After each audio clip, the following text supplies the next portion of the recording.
The 1940s heating trick modern homes can't compete with, and why it still beats your furnace today. Cold doesn't care about technology, it never has. And during World War II, cold was an enemy just as deadly as bullets. Soldiers froze in forests, trenches, steel ships, and half-built barracks. Fuel was scarce. Power grids were unreliable. There was no smart thermostat coming to the rescue. So the 1940s did something modern homes forgot how to do. They hacked heat itself. And the trick they used is still embarrassingly effective today. This isn't nostalgia. This is raw efficiency. Welcome back to ancient tactics, where old solutions quietly outperform modern comfort. Why 1940s heating was built different. Modern homes try to heat air. The 1940s focused on heating people. That single mindset shift changes everything. During World War II, fuel had to last. Wood, coal, oil and coke were rationed. You couldn't waste heat warming ceilings, walls and empty corners. So engineers and survival planners asked a brutal question. How do you keep humans warm using the least energy possible? The answer wasn't bigger heaters. It was thermal mass, radiant heat and controlled airflow. Systems were designed so heat stayed low, slow and steady. Instead of blasting hot air that rises and escapes, they used materials that absorbed heat, held it and released it gradually, for hours. This is where modern homes quietly lose.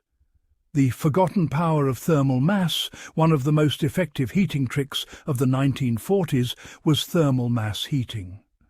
Brick, stone, cast iron and concrete weren't decoration. They were batteries. A single stove burning for a few hours could charge an entire structure with heat that lasted all night. Military barracks, bunkers and civilian homes relied heavily on masonry stoves and thick-walled heaters. These stoves didn't roar, they radiated. Once heated, the mass continued warming the space even after the fire went out. No constant fuel feeding, no temperature swings, just calm, consistent warmth. Modern homes replaced this with thin drywall and forced air systems. The moment the furnace shuts off, the heat is gone. During World War II, heat lingered like a memory. Radiant heat beats blown air every time. Here's the dirty secret. Modern heating doesn't advertise. Hot air is lazy. It rises, pools at the ceiling and escapes through cracks. Radiant heat doesn't play that game. It moves directly into your body, your clothes, the floor and the furniture.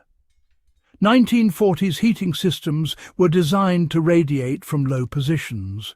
Floor-level heaters, wall-embedded heat channels, even heated benches in some installations. The goal was to warm the human zone first, not the room volume. That's why soldiers could feel warm in freezing structures. Their bodies absorbed heat directly. No waiting, no drafts, no wasted energy.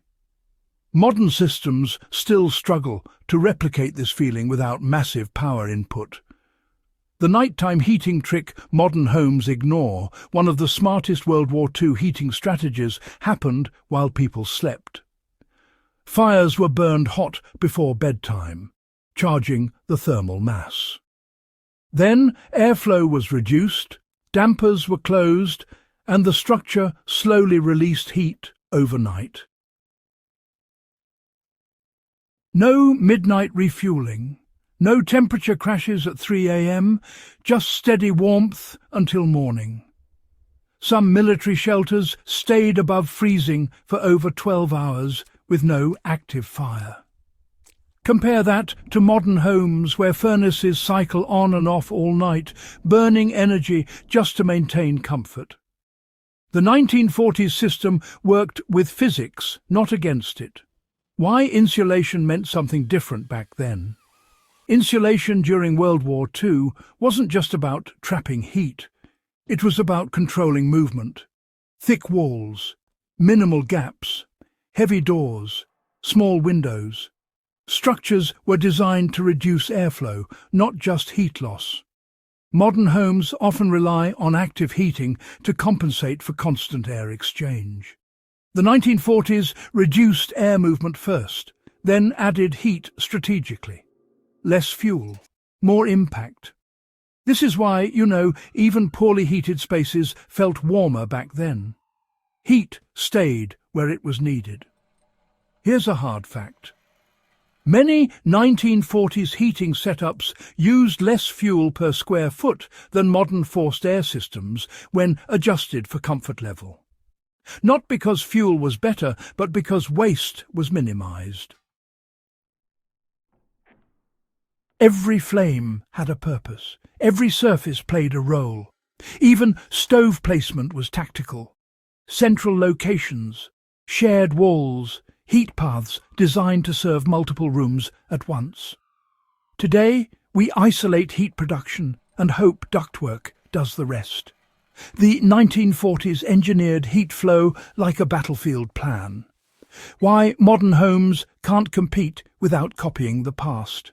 Smart thermostats optimize schedules. Heat pumps improve efficiency. But most modern homes still lack thermal mass and radiant delivery. They depend on constant energy input to stay comfortable. The 1940s approach front-loaded effort and let physics handle the rest. Heat once, store it, release it slowly. That principle hasn't aged a day. In fact, modern eco-homes are quietly rediscovering it. Heated floors, masonry heaters, passive solar walls. These aren't innovations, they're revivals. What World War II taught us about surviving cold.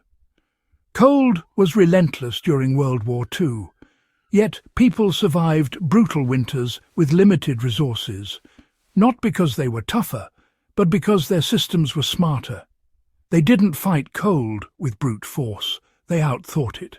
That's the lesson modern homes forgot. Heat isn't about blasting air, it's about timing, materials, placement, and respect for physics. The 1940s mastered this under pressure, and their heating trick still stands undefeated. If this opened your eyes, you're exactly where you belong. This is ancient tactics, old knowledge, modern survival. Subscribe for more forgotten strategies that still work. Share this with someone who cranks their thermostat and still feels cold. And stay sharp. The past has more answers than we're told.